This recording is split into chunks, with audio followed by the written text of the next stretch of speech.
Beijing melihat dua matahari, fenomena langit yang bertepatan dengan pergolakan di Zongnanhai.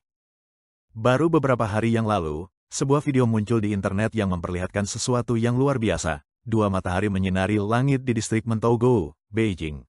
Pemandangan ini menakjubkan, nyaris magis.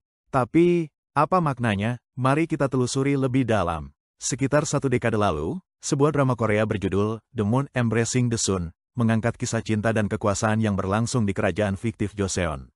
Ada Raja Lee Ha-won, sang matahari, dan Yeon-woo, sang bulan, yang harus melewati intrik istana untuk akhir yang bahagia.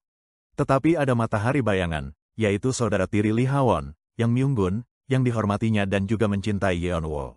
Lalu bulan bayangan, Yoon Bo-kyung, putri menteri haus kekuasaan yang mengincar posisi ratu. Drama ini memutar kisah cinta dan persaingan antara dua matahari dan dua bulan. Pada akhirnya, bayangan-bayangan itu menghilang, dan matahari serta bulan sejati bersatu kembali. Kerajaan Joseon, yang dipengaruhi kuat oleh budaya China, juga memegang keyakinan kuno. Langit memberi tanda-tanda untuk mengabarkan keberuntungan atau bencana. Matahari mewakili raja, kekuasaan tertinggi. Bulan adalah ratu. Ini berasal langsung dari filsafat 5 elemen dan astrologi Tiongkok kuno. Kitab I Ching, Kitab Perubahan, menyatakan, langit menunjukkan tanda yang membawa keberuntungan atau bencana. Dalam ritus Zhou, para peramal membaca gerak matahari, bulan, bintang, awan, dan angin untuk meramalkan segalanya, dari kemakmuran hingga kehancuran. Sudah sejak dahulu kala, matahari selalu menjadi simbol kekuasaan raja dalam klasik China. Jadi, apa artinya ketika muncul dua matahari atau lebih di langit? Mari kita kembali ke zaman dinasti Tang, pada sang peramal Li Chunfeng dan karyanya Yuan Shizhen. Ia menulis, dua matahari berdampingan, itu pertanda para penguasa feodal merancang pemberontakan. Akan terjadi keruntuhan, perang, dan kejatuhan sang tiran. Dua matahari menyala bersamaan, disebut Yang Ming, pemimpin palsu yang menantang pemimpin sejati. Dua penguasa bertarung, beberapa matahari sekaligus, dunia akan terpecah. Para pejabat memberontak, hukum jadi kacau. Akan bermunculan raja-raja kecil, semua mengincar tahta. Ia bahkan mengutip dari kitab Jizong. Yingjia memerintah di tikungan sungai, dan langit mengirimkan pertanda aneh. Bagi Li Chunfeng, kemunculan dua matahari adalah simbol para menteri yang berkhianat, menyulut perang dan menumbangkan penguasa buruk. Dua matahari di langit berarti ada dua kekuasaan yang sedang bertarung. Dan lebih dari itu, kekacauan total. Perang, negeri terbelah, pusat kekuasaan diabaikan, dan para calon raja bermunculan di mana-mana. Ia menunjuk pada Yingjia, raja ke-12 dari dinasti Xia, sebagai studi kasus.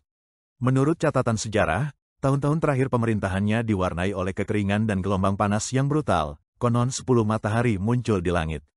Rakyat menyalahkan setan atas cuaca yang membakar bumi itu. Yingjia akhirnya wafat dalam panas yang mematikan, dan dinasti Xia mulai runtuh. Loncat ke sejarah dinasti Ming. Pada September tahun 1640, di bawah pemerintahan Kaisar Chongzhen, dua matahari terlihat bersamaan. Di bulan yang sama, pasukan Ming berhadapan dengan pasukan Qing yang dipimpin oleh Huang Taiji dalam pertempuran Songjin, sebuah pukulan telak dari Qing. Pasukan Ming kehilangan segalanya, termasuk semua jalur pertahanan penting di luar gerbang Shanhai. 2 bulan kemudian, Li Zicheng, yang kelak menjadi kaisar pemberontak, kembali menyerbu Henan. Ming terkepung dari dalam dan luar, akhir yang sudah dekat. Sekarang, jika kita menggabungkan peringatan Li Chunfeng dengan fenomena dua atau lebih matahari yang tampak, lalu menghubungkannya dengan situasi politik Partai Komunis China, PKC, hari ini, maka pesannya jelas. Langit sedang mencerminkan kekacauan di bumi. Pecahnya internal PKC dan perpecahan di pucuk kekuasaan, sudah bukan rahasia lagi. Partai dan pemimpinnya sedang meluncur menuju jurang. Sejak Xi Jinping mengambil alih tampuk kekuasaan pada tahun 2012, para elit PKC telah terus saling menerkam. Di awal masa kepemimpinannya, Xi menggunakan kampanye anti-korupsi untuk menumbangkan banyak tokoh dari faksi Jiang Zemin, tapi ia gagal mencabut jaringan kekuasaan Jiang secara total, terutama sang bos besar. Bahkan banyak pejabat yang tadinya netral jadi tersinggung. Demi menyelamatkan partai dan kekuasaannya, Xi dikabarkan sempat berdamai secara diam-diam dengan faksi Jiang menjelang Kongres ke-19, menahan diri dari pembongkaran total. Ini justru mengecewakan para pendukung reformasi yang ada dalam partai. Setelah Kongres ke-19, Xi menjadikan dirinya satu-satunya tokoh sentral, memunculkan pikiran Xi Jinping, dan membiarkan kepala propaganda Wang Huning mengubah media menjadi tim sorak, sembari mengekang kebebasan berbicara. Hasilnya, ia kehilangan dukungan dari pejabat-pejabat baik dan rakyat biasa. Loyalitas palsu dan kelumpuhan birokrasi jadi norma baru. Faksi Jiang terus mengganggu di balik layar, dan setiap pejabat tinggi punya agenda tersembunyi sendiri. Dan itu belum semuanya. Perang dagang dengan AS, penindasan brutal terhadap demonstrasi pro-demokrasi di Hong Kong, membuat ekonomi anjlok. Modal asing kabur, bisnis swasta menyerah, pengangguran melonjak. Lalu datanglah 3 tahun lockdown pandemi yang brutal, membuat rakyat marah besar. Komando pusat di bawah Xi justru makin nekat, terus memperparah situasi di dalam dan luar negeri.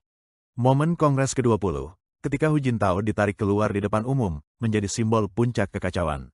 Pembersihan besar-besaran di militer dan dalam partai hanya memperdalam kebencian dan dendam yang mengendap. Penampakan 5 hingga 7 matahari itu mungkin sebenarnya adalah teriakan langit, bahwa PKC sekarang penuh dengan juru masak, dan Xi Jinping tak bisa lagi mengendalikan dapur sendirian. Ingat Juli lalu, setelah bisik-bisik soal Xi terkena stroke di sidang pleno ketiga, Zongnanhai sebagai kompleks kepemimpinan pusat mulai dipenuhi aura aneh. Sudah 9 bulan berlalu, dan tanda-tandanya makin menumpuk, Xi kehilangan kendali atas militer, dan kekuasaan politiknya mulai terkikis. Siapa dalangnya? Dugaan kuat mengarah ke Hu Jintao dan Wen Jiabao. Secara resmi, PKC memang belum membuang Xi, jadi di atas kertas ia masih pemimpin.